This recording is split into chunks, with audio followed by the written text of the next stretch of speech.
최근 영상 댓글에 네. 램구는 무조건 상승만 외친다. 아, 그냥 묻지도 따지지도 않고 무조건 네. 상승이다. 이런 댓글이 종종 있어요. 아, 근데 또 이해는 되는 게 네. 최근 거래량이 얼어붙어서 네. 또 매매가 잘 안 된다는 뉴스도 있고 네. 서울대, 하버드 네. 이런 유수의 대학 출신 전문가들이 네. 약간 또 하락 의견을 내고 있고 네. 또 최근에 네. 대형 부동산 유튜버 중에 한 명도 네. 하락적으로 의견을 내고 있더라고요. 아, 그래서 이런 이야기가 나온 것 같아요. 아, 램구는 항상 상승만 외친다. 네. 이 말에 대해서 어떻게 생각하세요? 제가 맨날 하락만 외치면은 아무도 제 영상 안 보지 않을까? 일단 저는 이제 데이터를 보고 전국을 이제 매월 모니터링을 하고 있고, 네. 그리고 그 시황들을 저는 이제 매달 여러분들한테 나눠주고 있거든요. 근데 그걸 이제 보다가 보면 상승하는 지역도 뻔히 보이고 하락하는 지역도 뻔히 보여요. 그래서 이 지역은 지금도 오르고 있고 그 추세대로 갈 확률이 높습니다. 또 지금은 이 지역들은 하락하고 있습니다. 또 더 하락할 가능성이 있습니다. 이야기를 그때그때 해드리는 편이에요. 그런 이야기를 다 해드리지만 궁극적으로 사람들이 관심 있는 내용은 그러면 어디를 더 또 투자하면 좋을까? 그런 맥락에서는 또 상승할 지역이 궁금하잖아요. 네. 그러니까 이런 지역들은 좀 더 관심 있게 보면 좋을 것 같아요. 이제 그래서 그런 게 아닐까 싶어요. 과거에 제가 하락하는 지역들 이야기를 많이 해줬어요. 왜냐하면 거길 들어가면 안 되니까 들어가지 말라고. 그래서 옛날에 2016년도에 충청권이 좀 어려웠던 시기가 있어요. 네. 충자 들어가는 데는 쳐다도 보지 말라. 이렇게 네. 얘기했던 적도 있었고요. 네. 거제도라든지 이제 뭔가 지역 경기가 어려웠던 곳들도 있어요. 네. 그런 것들은 리스크가 크니까 들어가지 마라 얘기했던 적도 있고, 또 평택이 또 어려웠던 시기에도 얘기했던 적도 있고. 근데 물론 그게 시간이 지나면 영원하진 않아요. 바뀌잖아요. 네. 그러면은 제가 또 모니터링 계속 하잖아요. 네. 모니터링 하다가 여기는 이제 바닥입니다. 이제 올라갈 일만 남았습니다.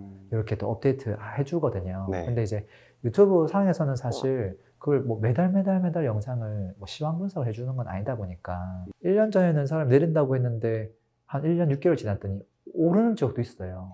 근데 물론 제가 오르기 직전에 분명히 나는 사람들한테 안내를 해줬지만 네. 그게 유튜브 영상으로 나가지는 않는 경우도 많잖아요. 그래서 옛날 영상 보고 못 맞췄네 하기도 하고 네. 또 반대로 또 오른다고 했는데 그 반대되는 상황도 있어요. 시간 지나서 네. 이렇게 지금 뭐 최근 대구처럼 네. 막 오르다가 이제 꼬꾸라질 때 저는 보통 딱 보고 이거 이제 주의가 필요합니다. 시그널을 다 주거든요. 네. 근데 그걸 또 캐치 못한 사람들은 또 상승하는데 왜 하락하느냐 이러기도 하죠. 좀 오해가 있었네요. 그런가요? 네. 네. 근데 그래도 2022년도에는 네. 서울은 그래도 우상향한다 이렇게 말씀하셨잖아요. 네. 근데 최근 네. 뉴스를 보면 네. 서울 일부 지역이 네. 조정을 받고 있다. 네. 매물이 쌓이고 호가가 네. 떨어지고 있다. 네. 이런 이야기 되게 많아요. 네. 또 이런 말에 대해서는 또 어떻게 생각하세요? 저는 그 현상은, 현재 상황은 그게 맞는 이야기라고는 봐요. 근데 우리가 이제 이번 달, 다음 달, 요것만 볼 수는 없잖아요. 네. 전반적인 좀 추세를 좀 봐줘야 되는데, 2019년 2월 달에도 지금하고 비슷한 상황이었어요. 물론 이제 2년 전이니까 사람 다 까먹었을 거예요. 네. 근데 이제 통계자료를 쭉 살펴보면, 그때 거래가 정말 없었고, 상승도 진짜 요만큼 했거든요. 다 해봤자 수도권이 뭐 0.3%? 뭐 그 정도밖에 못 올라갔어요. 근데 그랬던 시기도 있단 말이에요. 네. 근데 그러다가 6개월 지나니까 또 팍 타올랐어요. 네. 그것들을 좀 감안해야 될 거 아니에요. 결국은 이게 꺼질 수 있는 불이냐 아니냐를 좀 봐야 되는데, 네.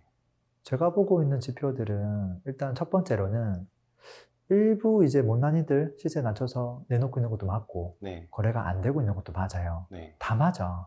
다 맞는데 좀 안 맞는 건 뭐냐면 그것들이 더 내려갈 수 있느냐, 더 많이 내려갈 수 있느냐, 일시적인 현상이 아니라, 그러면 이제 우리가 또 봐야 될 지표들이 있을 텐데 네. 그 지표에서 해당하는 게 하나도 없고요. 두 번째로는 이제 부동산 가격을 잡으려면 결국은 가장 뜨거운 입지, 제일 좋은 입지, 천장을 닫아야 되거든요. 거기 네. 불을 먼저 꺼야 되거든요. 네. 근데 지금 서울에서 가장 좋은 입지가 강남이잖아요.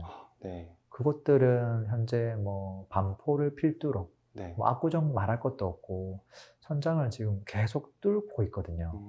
호가도 지금 계속 비싸게 나오고, 네. 또 누군가는 그걸 또 거래하기도 하고, 물론 이제 좀 띄엄띄엄 거래하긴 하지만 네. 그 천장들이 계속 열리면 궁극적으로는 또 이게 간극이 벌어지잖아요. 네. 또 따라가려고 하게 돼요.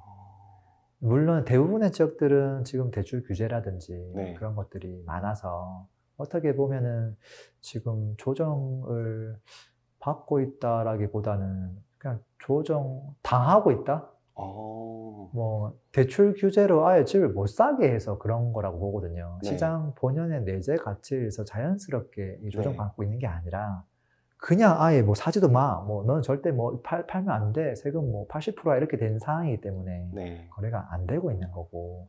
근데 그것들이 결국은 하락하려면 시장 내재 가치에서 자연스럽게 하락이 돼야 되는데 결국은 공급이 많아야 된다는 거죠.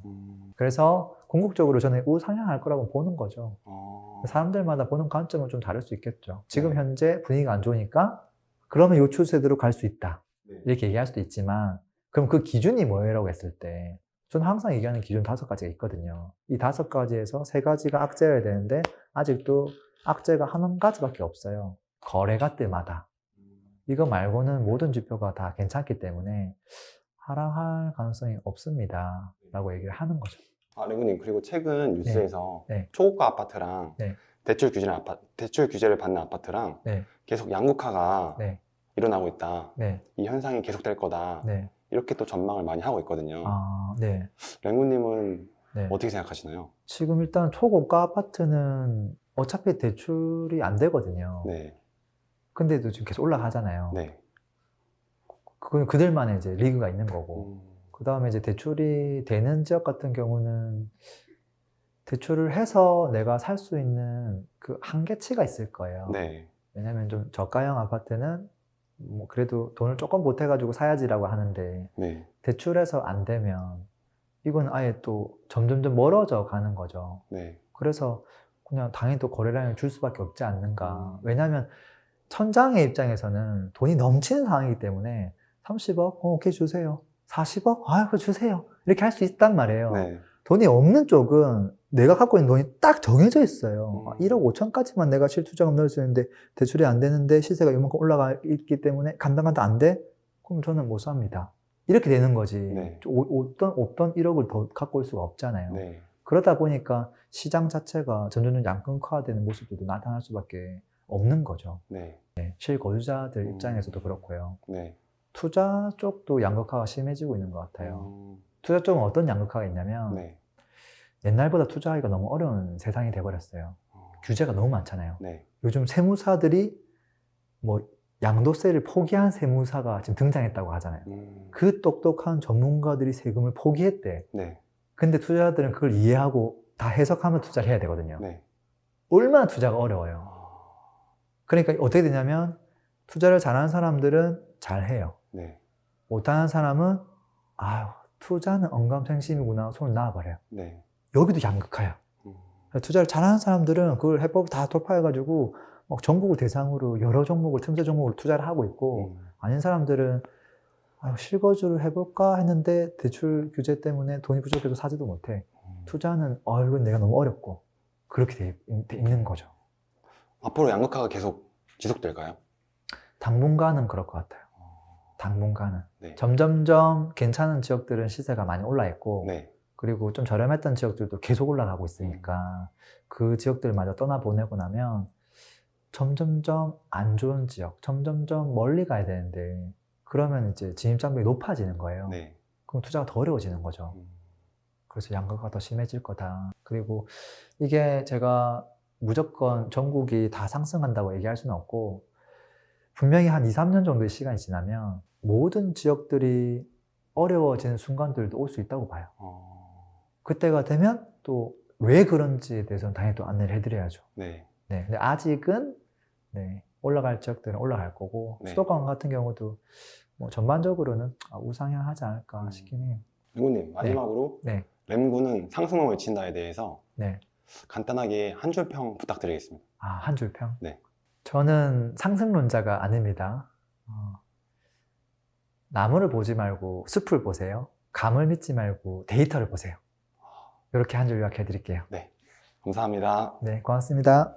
오늘도 행복한 하루 되세요. 패스!